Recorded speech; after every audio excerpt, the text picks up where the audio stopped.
إن الحمد لله نحمده ونستعينه ونستغفره ونؤمن به ونتوكل عليه ونعوذ بالله من شرور أنفسنا ومن سيئات أعمالنا من يهده الله فلا مضل له ومن يضلل فلا هادي له وأشهد أن لا إله إلا الله وأشهد أن محمدا عبده ورسوله أما بعد فأعوذ بالله السميع العليم من الشيطان الرجيم فصل لربك وانحر. تمام تعریفیں اللہ رب العزت کے لیے ہیں جو ہمارا خالق و مالک ہے، آسمانوں اور زمین کا پیدا کرنے والا اور کل کائنات کا تنہا پالنہار ہے، جو وحدہ لا شریک لہ ہے، عرش پر مستوی ہے، اپنے احکام کو نازل فرماتا ہے، کسی کی مجال نہیں کہ اس سے انکار کر سکے، ہر ایک اس کے محتاج ہیں اور وہ کسی کا محتاج ہے.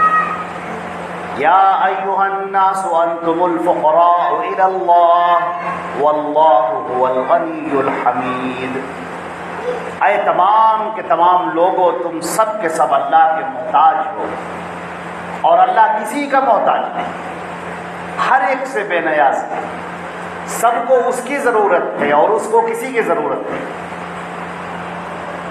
وہی پالنہار ہے، وہی مشکل کشا ہے، وہی قادر مطلق ہے، وہی عالم الغیب ہے، وہی بلندیوں اور عظمتوں کا عطا کرنے والا ہے، وہی ہر فیصلہ کرنے والا ہے. وہ العلی ہے، العظیم ہے، المتعال ہے. اللہ رب العزت کی حمد و ثنا کے بعد درود و سلام و حضرت محمد مصطفیٰ صلی اللہ علیہ وسلم پر، جو سید الانبیاء والمرسلین ہیں، خاتم النبیین ہیں. اللہ نے آپ کی ذات پر دین اسلام کو مکمل فرما دیا. اللہ نے فرمایا الیوم اکملت لکم دینکم، آج کے دن میں نے تمہارا دین مکمل کر دیا. واتممت علیکم نعمتی، اور اپنی نعمت تمہارے اوپر تمام کر دی. ورضیت لکم الاسلام دینا، اور میں تمہارے لیے دین اسلام سے راضی ہو گیا، خوش ہو گیا. اللہ نے ایک جگہ پر ارشاد فرمایا وَمَن يَبْتَغِ غَيْرَ الْإِسْلَامِ دِينًا فَلَن يُقْبَلَ. دین اسلام کو چھوڑ کر اگر کوئی اور راہ اور طریقہ اختیار کرے گا تو وہ قابل قبول نہ ہو. وَهُوَ فِي الْآخِرَةِ مِنَ الْخَاسِرِينَ، اور آخرت میں وہ خسارہ اٹھانے والوں میں سے ہوگا، نقصان اٹھانے والوں میں سے.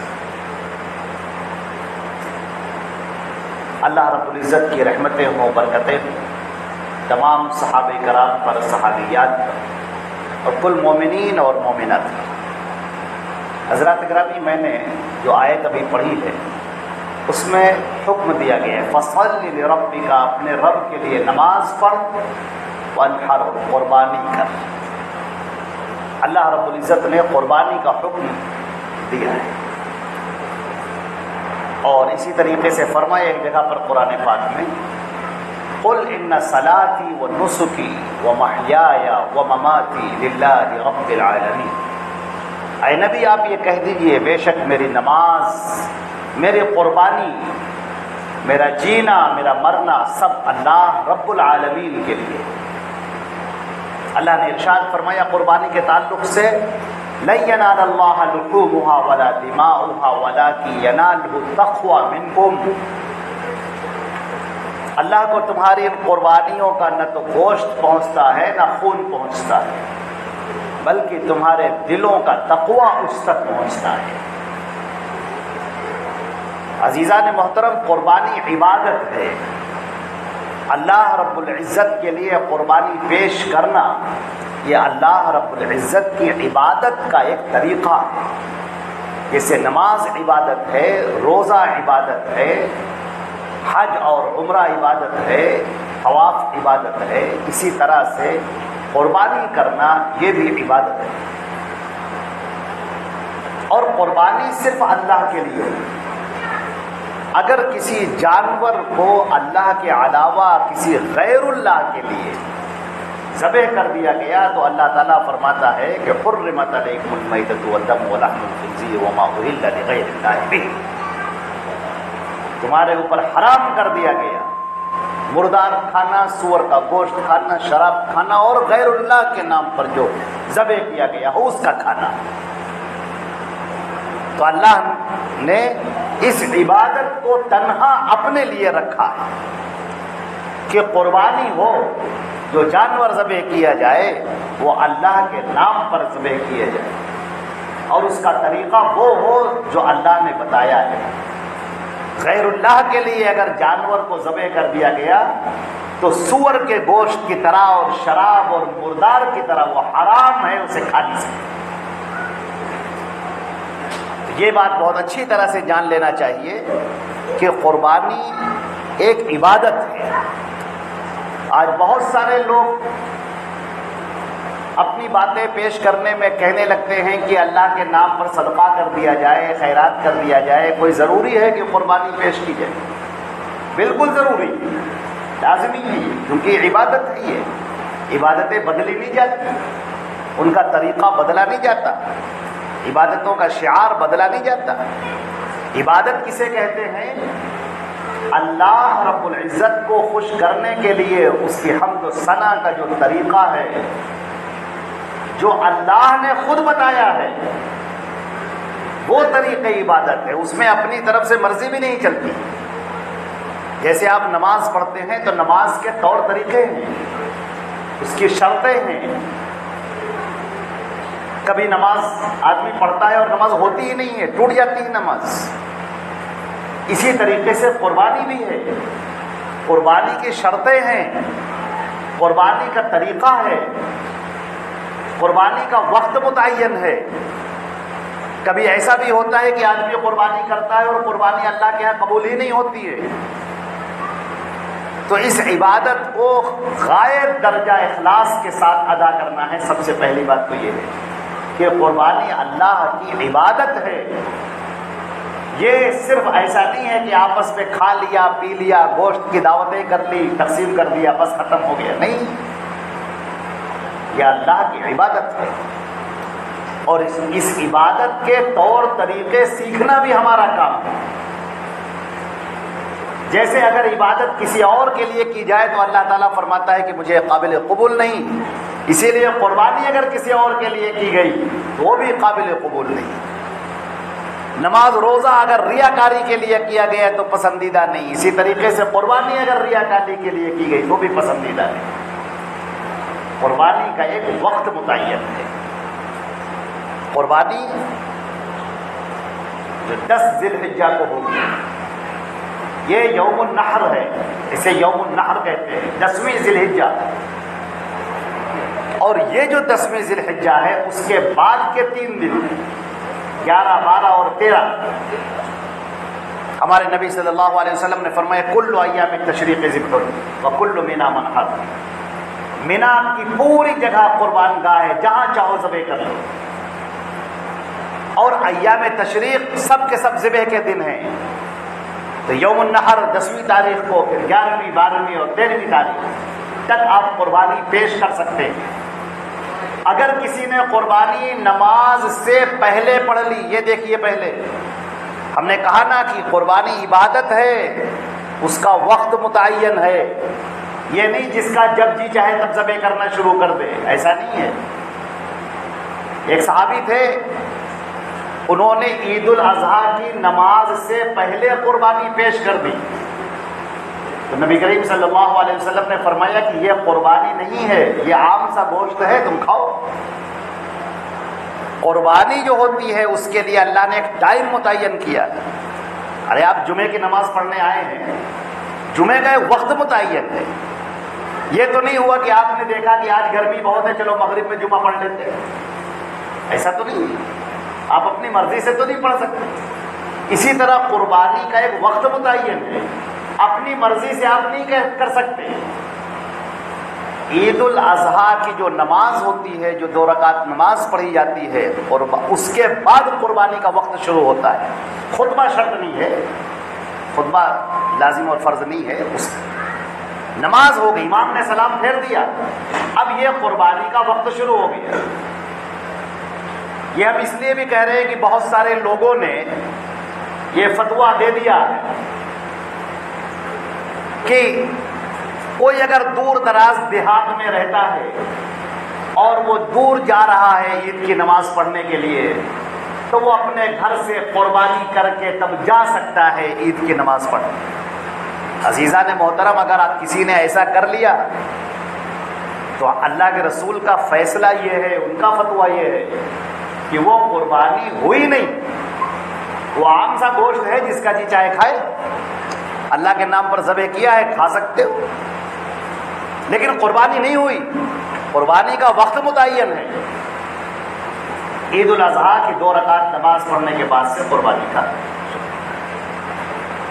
ہمارے نبی صلی اللہ علیہ وسلم نے اس سلسلے میں بڑی ہدایات دی، اور خاص طور سے جانور کو ذبح کرنے کے سلسلے میں بڑی ہدایات دی۔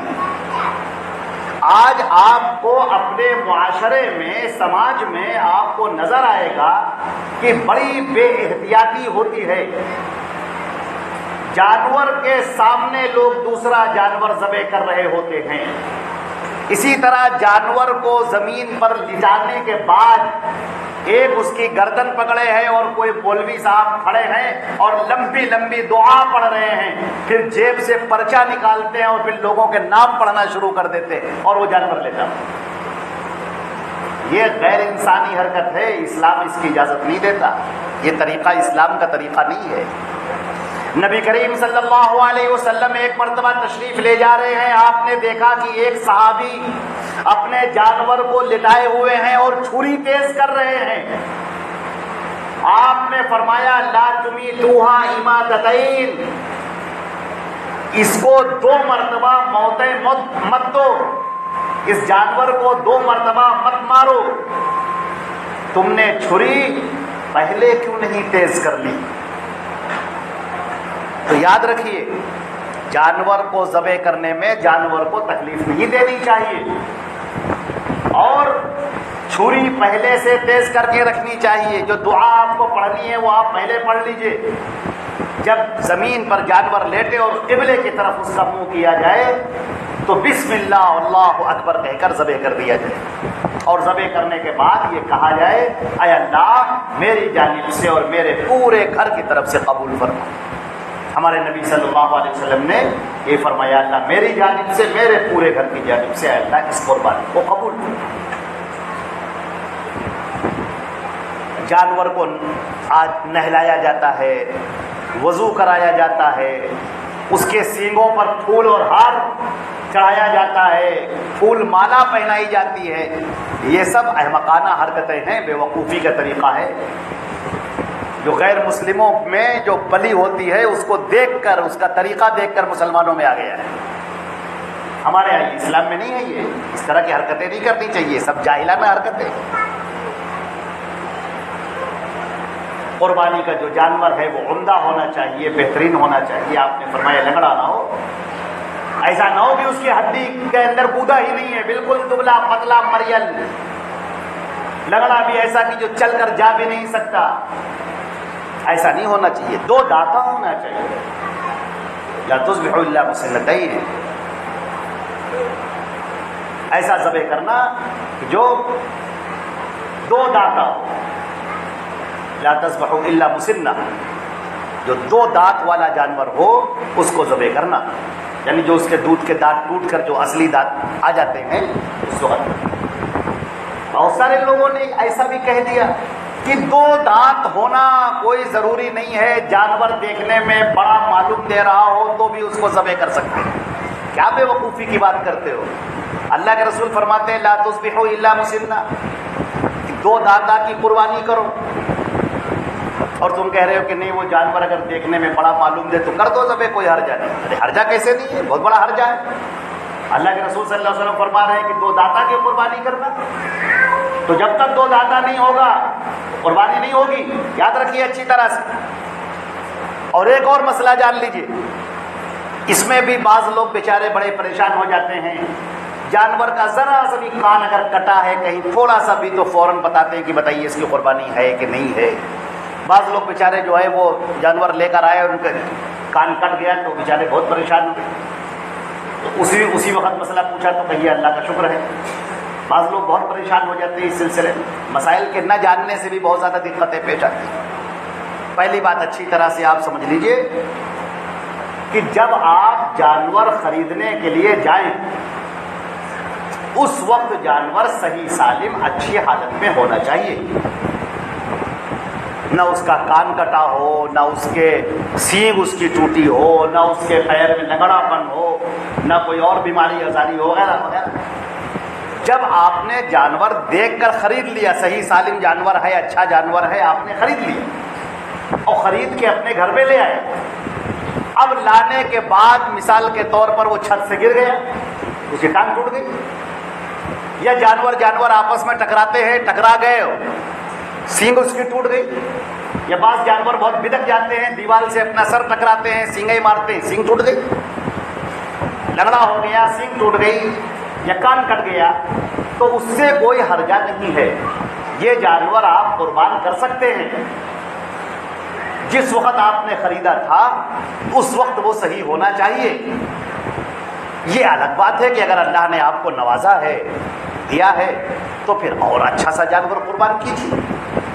لیکن اگر آپ درمیانی ہیں پھر کوئی بات نہیں. اگر یہ عیب بعد میں پیدا ہو گیا ہے تو بعد میں عیب کا پیدا ہونا کوئی حرجہ نہیں ہے، آپ اسے ذبح کر سکتے ہیں. قربانی کے ایام میں اللہ کو قربانی کرنا بہت پسندیدہ ہے. اگر اللہ نے کسی کو استطاعت دی ہے تو وہ ایک قربانی 2 3 4 5 جتنی پیش کر سکے کرے. اچھے سے اچھا جانور، عمدہ سے عمدہ، موٹا سے موٹا جانور، بہترین سے بہترین جانور خریدے اگر اللہ نے استطاعت دی. لیکن اگر کچھ لوگ صرف دکھاوے کے لیے کئی جانور کرتے ہیں یا یہ سمجھ کر کرتے ہیں کہ ہمارے اوپر تو اب لازم ہے ہم بھی کریں، ہماری بیوی بھی کرے، ہمارے بیٹے بھی کریں، اور اس کو لازمی سمجھتے ہیں، تو یہ مسئلہ جان لیجئے کہ ایسا بالکل نہیں ہے. ہمارے یہاں کچھ غلط فہمی اس طرح سے ہو گئی کہ لوگ یہ سمجھتے ہیں جس کو زکوٰۃ دینا فرض ہے اس کو قربانی کرنا بھی فرض ہے، واجب ہے. زکوٰۃ کے نصاب سے قربانی کا کوئی تعلق نہیں. زکوٰۃ کا نصاب الگ ہے، زکوٰۃ فرض ہے. قربانی کو اللہ نے فرض نہیں قرار دیا ہے. ہمارے نبی نے فرمایا ہے یہ سنت ابیکم ابراہیم، یہ تمہارے والد ابراہیم، تمہارے باپ ابراہیم کی سنت ہے، یہ سنت ہے. اور یہ کہ نبی کریم صلی اللہ علیہ وسلم نے فرمایا کہ جب ذی الحجہ کا چاند نظر آ جائے اور تم میں سے کوئی قربانی کا ارادہ رکھتا ہو تو اسے چاہیے کہ اپنے بال اور ناخن وغیرہ نہ تراشے. تو یہاں پر قربانی کا جو ارادہ رکھتا ہو، جو قربانی چاہتا ہو، اس کا یہ مطلب ہو گیا کہ وہ فرض نہیں ہے. یہ الگ بات ہے کہ نبی کریم صلی اللہ علیہ وسلم نے اس کی بڑی تاکید فرمائی اور یہ فرمایا ہے کہ اگر کسی کے پاس استطاعت ہے وہ قربانی کر سکتا ہے. قربانی کرنے کا، جانور خریدنے کا اس کے پاس استطاعت ہے، پیسہ ہے، اور پھر بھی وہ نہیں کراتا ہے تو ہماری عیدگاہ کے قریب نہ ہے. یہ سختی. لہذا قربانی اگر اللہ نے استطاعت دی آپ ضرور کرائیں. لیکن اگر آپ نے یہ سوچ رکھا ہے کہ ہم کیا کریں، ہماری بیوی کے پاس اتنا زیور ہے جو اس کے مائکے یا سسرال سے ملا ہوا ہے، اب تو اس کے اوپر قربانی کرنا فرض ہے جیسے زکوٰۃ فرض ہوتی ہے. اور لوگوں نے تو یہاں تک کہا کہ چاہے اپنے زیورات بیچ کر قربانی کرے. تو یہ سب ایسا نہیں ہے، یہ سب غلط فہمیاں ہیں. ایسا بالکل نہیں ہے. اگر اللہ نے آپ کو نہیں استطاعت دی ہے تو آپ قربانی نہ کریں، اور اگر استطاعت دی ہے تو آپ قربانی ضرور کریں. اس کا نصاب سے کوئی تعلق نہیں، نصاب سے اس کا کوئی لینا دینا نہیں. صرف آپ کی حیثیت، آپ کی استطاعت، موجودہ آپ کی پوزیشن موجودہ کیا ہے اس کے اوپر ڈپینڈ کرتا ہے. بعض لوگ سوال کرتے ہیں کہ کیا قرضہ لے کر قربانی کر سکتے ہیں؟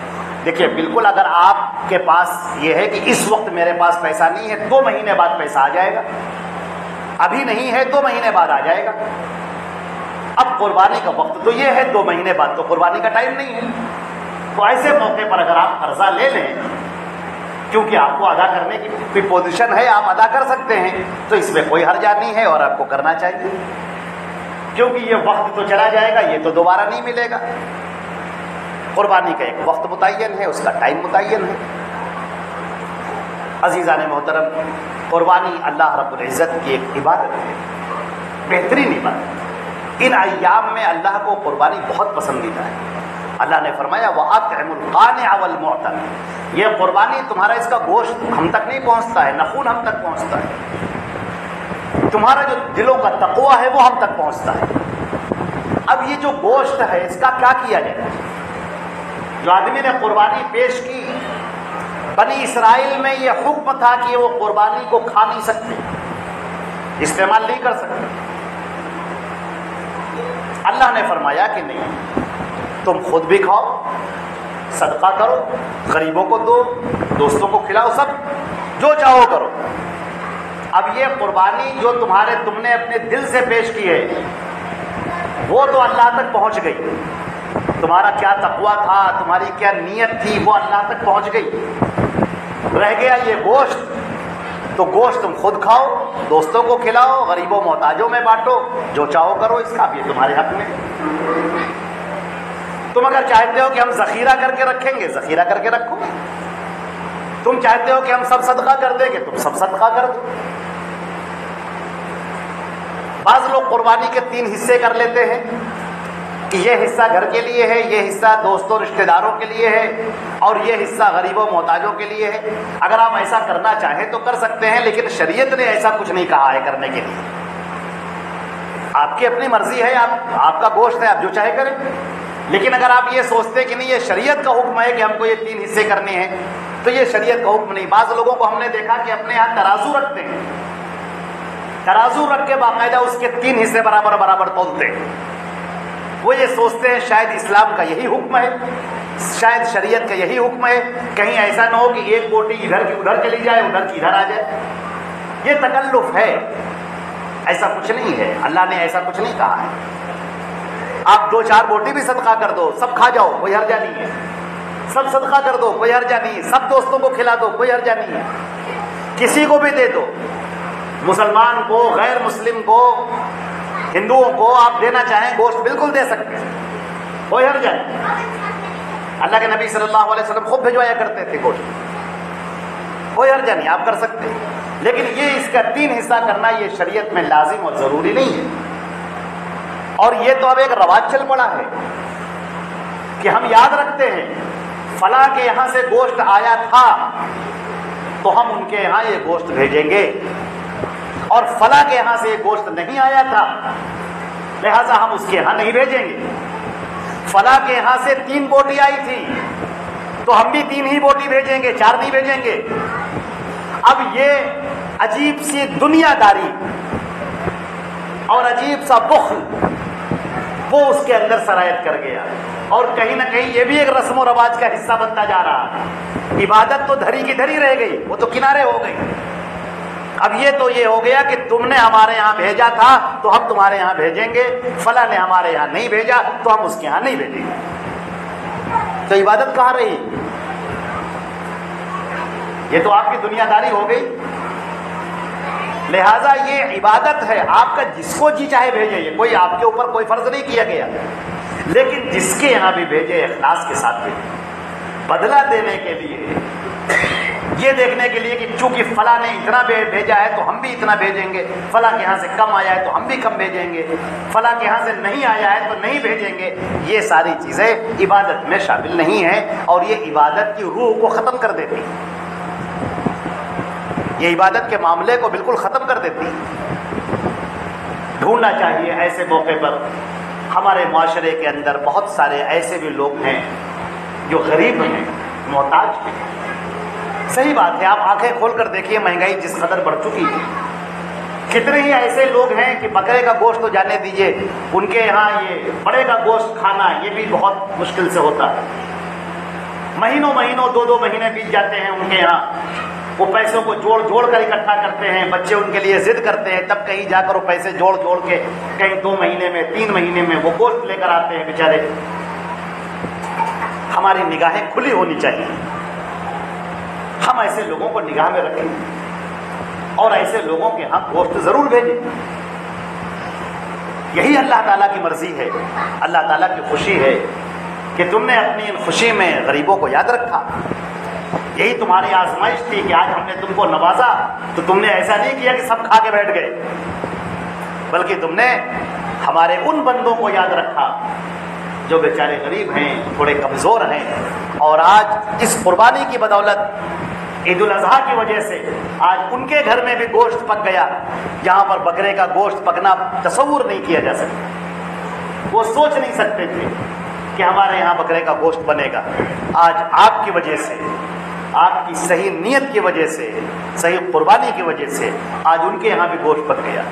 ذرا سوچئے کہ جس وقت ان کے یہاں وہ گوشت پکا ہوگا اور جس وقت ان کے بچے ان کے گھر میں لوگ کھائیں گے، اس وقت کیا ان کے دل سے دعائیں نکلیں گی اور اللہ کو کتنی خوشی ہوگی۔ یہ آپ کی قربانی وصول ہوگی۔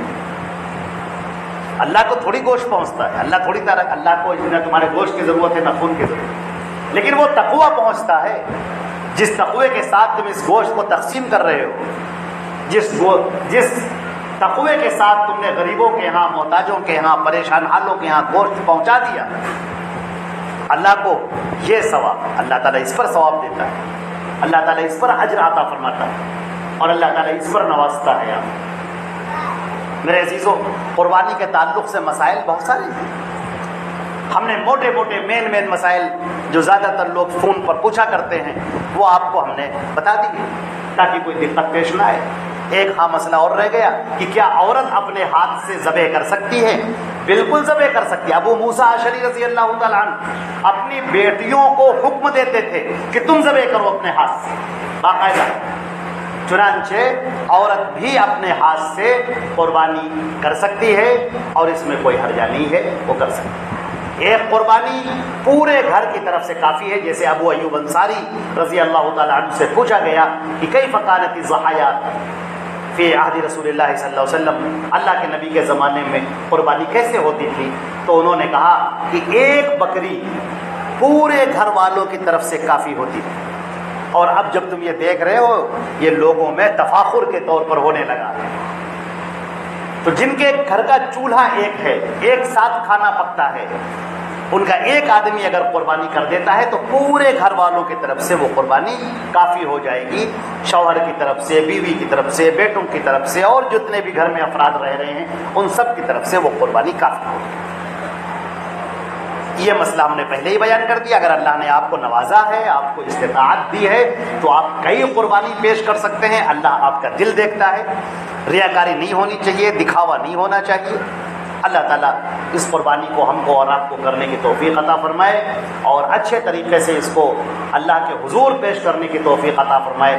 اور جب ہم قربانی پیش کریں تو حضرت ابراہیم علیہ السلام نے جس محبت کا مظاہرہ کیا تھا، اللہ کے لیے جس اپنے لگاؤ کا مظاہرہ کیا تھا، اور جس طرح اللہ کی ایک حکم پر انہوں نے اپنے بیٹے کو ذبح کرنے کے لیے تیار ہو گئے، اسی طریقے سے ہم کو بھی اللہ کی راہ میں، اس کی محبت میں اپنا تن من دھن سب قربان کرنے کے لیے تیار رہنا چاہیے کہ ہم اللہ کے لیے ہیں، اللہ رب العزت ہماری قربانی قبول کر لے، یہ ہمارے لیے بڑی سعادت کی بات ہے۔ اس نے ہم کو توفیق بخشی کہ ہم قربانی پیش کریں اللہ کے لیے، جیسے ابراہیم علیہ السلام نے اپنے بیٹے کی قربانی پیش کی تھی۔ اللہ تعالیٰ نے بیٹے کی قربانی منع کر دی اور کہا کہ رہنے دو اور اس بیٹے کی جگہ پر اس دمبے کو قربان کرو، اور فرمایا کہ ہم نے تمہاری یہ قربانی قبول کر لی اور اب قیامت تک کے لیے یہ سلسلہ ایسے ہی جاری رہے گا۔ جو مومنین صادقین ہوں گے وہ اللہ کے لیے قربانیاں پیش کرتے رہیں گے۔ اللہ تعالیٰ ہم کو اور آپ کو ایمان کے ساتھ، اخلاص کے ساتھ اور توحید کے ساتھ، بغیر ریاکاری کے، سنت طریقے پر مسائل کو جانتے ہوئے قربانی پیش کرنے کی توفیق عطا فرمائے اور ہمیں تقوی والا بنائے، نیک اور صالح بنائے۔ جب تک زندہ رہیں اسلام پر زندہ رہیں، جب موت آئے تو ایمان پر موت آئے۔